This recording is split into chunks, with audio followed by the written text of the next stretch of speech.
Ito ay batikang election lawyer, ano ha?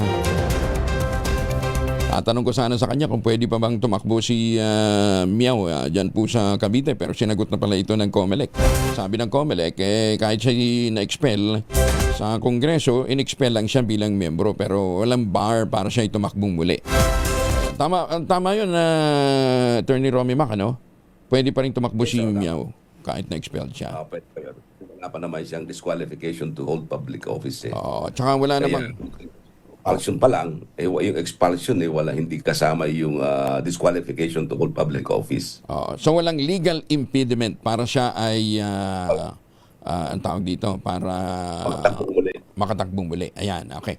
Wala ring legal impediment sa anumang gagawing mga pagdinig ng impeachment court sa kaso ni Inday Sara kahit na may mga pagbabago sa Senado. Well, wala rin naman basta ando ng majority ngayon, tuloy-tuloy naman ang hearing na yan kay Sara, at hindi naman po pwedeng makagambala sa pagdinig. Magkakaroon lamang ng problema kung sakaling magkaroon ng matapos ang impeachment trial at ganun pa rin ang kailang composition, ay paano na ngayon yung 2/3 vote to convict or to acquit the impeachable official. 2/3 based on na 24 or 22? Yes, magiging based on the 24 dahil sa all members of the Senate. Kaya medyo magkakahirapan yan. Kaya nga dyan sa impeachment na yan, kahit na magkaroon ng mga resignations o baka inhibitions, laging pabor sa impeachable official. Kasi yung threshold na 16 ay dapat ma-reach kapag para magkaroon ng conviction. Okay. At ginagawa ng majority na talagang ma-maintain nila yung enough number of votes para mapatunayan yung pagkakasala or conviction ni ng Vice President. Okay. Teka muna, di ba ang sabi sa balita meron siyang motion to dismiss? Kung wala naman palang wala namang magiging numero, why off to dismiss? Para magkaroon din siya ng pagkakataon. Wala naman. Pero I don't know, with respect, due respect sa mga nagbabalita noon, wala akong nakitang motion to dismiss. Wala ang ba? nasa kanya petition ay prayer to dismiss the petition. Ang ibig sabihin noon ay pagkatapos ng trial, saka hinihingi niyang ma-dismiss ang nasabing kaso. Magkaiba ba yun? Iba kasi yung, alam mo, yung Angelo, ay yung sa mga hindi lawyer, akala nila porket nagkaroon ng prayer to dismiss, ay didingking kagad yung issue ng dismissal. No. Ang ibig sabihin, regular lang yun, ordinary yun sa isang pleading. Kapag ikaw ay sumagot, sasabihin mo yung mga defenses mo, yung mga sinasabi mong hindi walang jurisdiction, ganyan. Then at the end of the prayer, you pray that after considering all the facts and the laws of the case, the same be dismissed for lack of merit or whatever reason na stated in your allegations in the pleadings. Kaya yung sinasabi nilang magkakaroon daw ng immediate dismissal, hindi yon. Kasi unlike in the case nung panahon ni Joseph Estrada at saka ni Chief Justice Corona, in both cases, nag-file sila ng motion to dismiss incorporated doon sa kanilang answer. Okay. Sa answer nila, answer with motion to dismiss and preliminary hearing on the motion to dismiss, parang ganon. Kaya dito sa kay Sara, ang kanila answer lang, walang mga motion to dismiss. Kaya yung sinasabi nila magkakaroon daw ng immediate dismissal ay hindi dahil sa ang nakalagay mismo sa sagot ni Sara, nakahanda siya sa trial. And as a matter of fact, sinabi niya na, I reserve the right to present additional evidence as the trial progresses. So, in other words, nakahanda siyang magkaroon ng trial. Ayun. Kaya magkakaroon dahil sa hindi madidismiss kaagad, hindi po pwedeng magkaroon kaagad ng dismissal. Hindi rin sinasabi nila, baka daw may mga senador na mag-file ng motion to dismiss. Hindi po pwede naman yun. The senators cannot take the cudgels for the defendant. Kasi ando naman sila para dinggin ang kaso at gumawa ng paghuhusga o ng desisyon. At hindi para gumawa ng isang motion in favor of one party or the other. Ayan, kaya mabuting kausap po yung mga talagang nakakaalam. Ano, ha? So, magkaiba yung motion to dismiss at prayer to dismiss. Ayan. Yes, yung motion to dismiss, yun ay separate na remedy yun, no, na hinihingi niya na immediately o bago pa man magsimula yung mga presentation of other evidence, ay dinggin na kagad ng kailang motion to dismiss. Maaari sabihin for lack of jurisdiction or lack of cause of action. So, itong mga bagay na ito yung mga preliminary na baka sakaling makalusot at pagbigyan ng korte. Okay. Pero hindi sabihin ay pagbibigyan kagad yun. Just like in the case ni Estrada at saka ni Corona, while they filed a motion to dismiss or incorporated a motion to dismiss sa kanilang answer, hindi naman yung pinagbigyan. Kaya natuloy din ang trial ng kanilang mga impeachment cases. Another legal issue naman, yung away ho ngayon dyan ho sa Senado. Tama ba yung ginawa ng 12? Well, tama yun. No? Politically and legally sa akin, tama yun. Sapagkat lumalabas nga ngayon, nagkaroon sila ng majority dahil sa naging 12 sila. Ano, Dahil sa pinalabas sila dito, parang they just adopted yung kaso noong 1949 case pa ito, Angelo, no? Yung Avellino versus Cuenco Doctrine. Na doon sa kaso, yung parang parehong-pareho dito na 24 na senador sila, pero yung isa ay nasa hospital at yung isa ay nasa US. Parang walang pinagkaiba sa atin ngayon na 24 sila, pero yung isa ay nagtatago at yung isa naman ay nakakulong. Kaya pareho silang hindi makapag-function. So ang nangyari diyan, pinagbigyan ng Korte Suprema na dahil sa yung dalawa ay hindi po pwedeng talagang cannot be physically present. So they considered yung 22 as a valid quorum, valid basis to determine a quorum. Kaya based on that particular decision ng Korte Suprema, ginawa nila yung nangyari kahapon.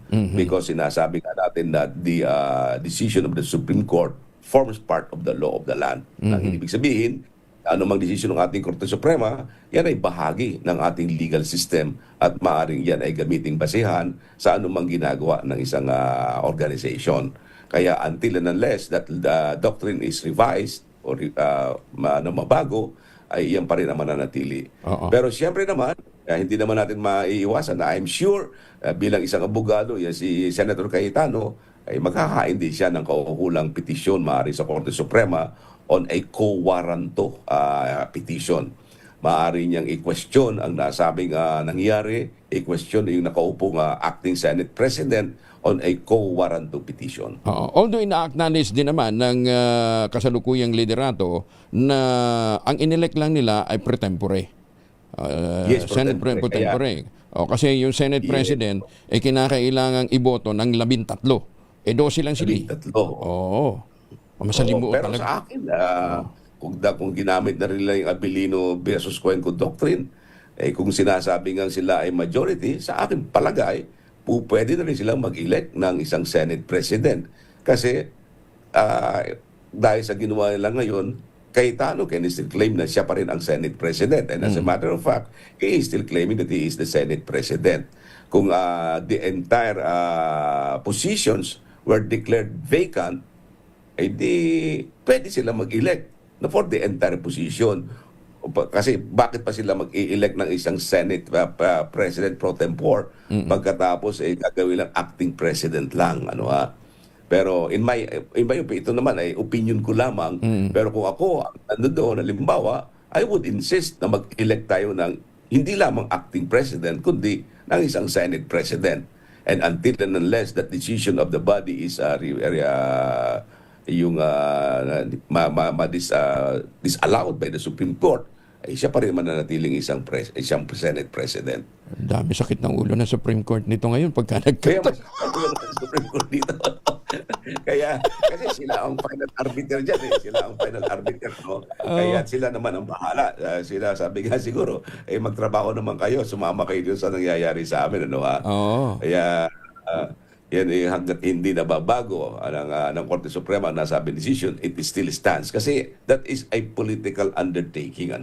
Pero alam mo, doon sa Abilino versus Cuenco doctrine, sinasabi na when the function of the government is being threatened by this kind of political dynamics, dapat they should come in.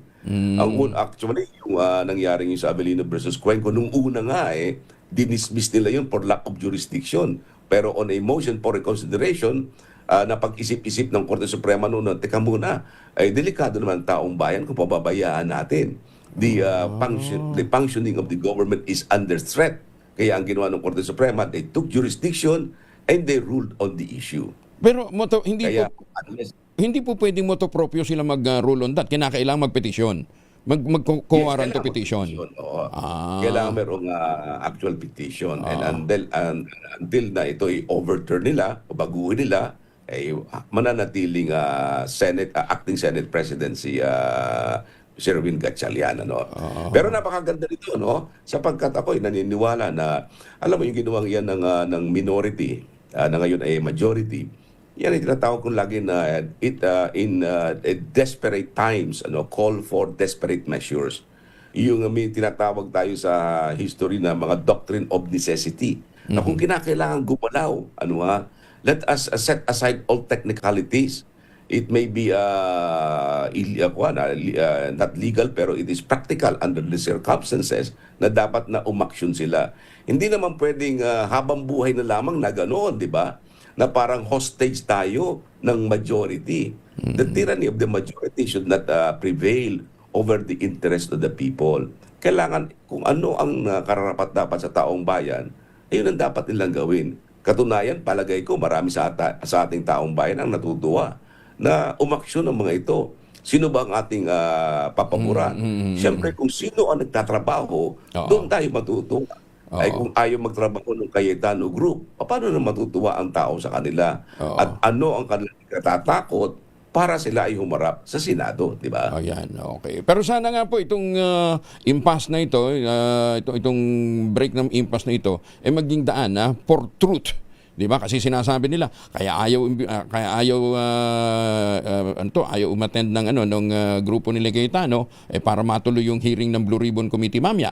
Itong bagong leadership naman ng Senado, sinasabi, hindi, sa Lunes na yan. Di ba? Regardless kung anong araw. Yan ang magandang abangan natin mamaya kasi committee lamang yan. So, papaano kung dumating yung committee nung kay Pia? Papaano kung sila mag-convene? Sila ba'y pagbibigyan? So, nandyan natin makikita ngayon yung galing itong si acting Senate President Gatchalian. Kasi being Senate President, he has the control and supervision of all activities in the Senate. Pwede niyang hindi pagbigyan ang nasabing committee o hindi niya pwede niyang hindi pagbigyan ang anumang paggamit ng facilities ng nasabing Senado sapagkat under the control and supervision ng Senate President ang nasabing premises.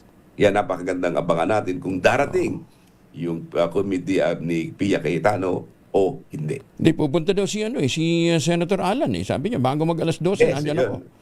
Napakagandang natin ngayon. Ano ang mangyayari? Sino ang i-recognize ng Sergeant at Arms? Sino ang siyempre, ang magbibigay ng security dyan ngayon ay yung bagong Sergeant at Arms. Sino ngayon ang kanyang i-recognize? Sapagkat the new Senate Sergeant at Arms is under the control and supervision ng bagong acting Senate President. So napakagandang tingnan ang magiging political dynamics mamaya na parang mga bata na nag-aagawan sa candy. Pero regardless sa political dynamics na mangyayari mamaya, ang katotohanan, meron hong anomalya sa flood control na dapat na malaman kung sino talagang dapat managot. Sa tagal-tagal ng panahon na dapat maimbestigahan yan. Sino-sino ba dapat makulong, di ba? Yan ho ang dapat na malantad sa publiko dahil pinagsamantalahan ang pondo ng bayan. Hindi lamang yung mga posisyon na yan. Huwag nating kalimutan, baka makalimutan Oo. yung mga flood control anomalies na yan na napakalaking bagay para sa atin. Kawawa naman taong bayan na dahil lamang sa politika ay malilimutan na yan. At saka huwag natin kalimutan, sabi nga ni Acting Senate President Gatchalian, yung pala 25 million a day ang ginagastos natin sa proceedings sa Senate. Ha? Imagine, 5 million a day. Bawat araw. Yung 2 araw na nakalipas na hindi nagkaroon ng sesyon, 50 million ang nagastos nila Ang doon. nawaldas, nasayang. Oo. Nawaldas, oo. So, Sige. sa araw-araw na hindi sila magtatrabaho, Oo. ganoon kalaki. Kawawa naman. Napagsamantalahan na nga tayo doon sa flood control, eto na naman. 25 million a day ang nawawala sa atin na hindi natin napapakinabangan. Attorney Romy Mac, maraming salamat for joining us. Magandang umaga po. Thank you. Maraming salamat, Angelo, at Apo. isang malaking karangalan muli na maging bahagi ng ipagtuntunan. Ayan, Thank you. Pagpalain tayo. Salamat po.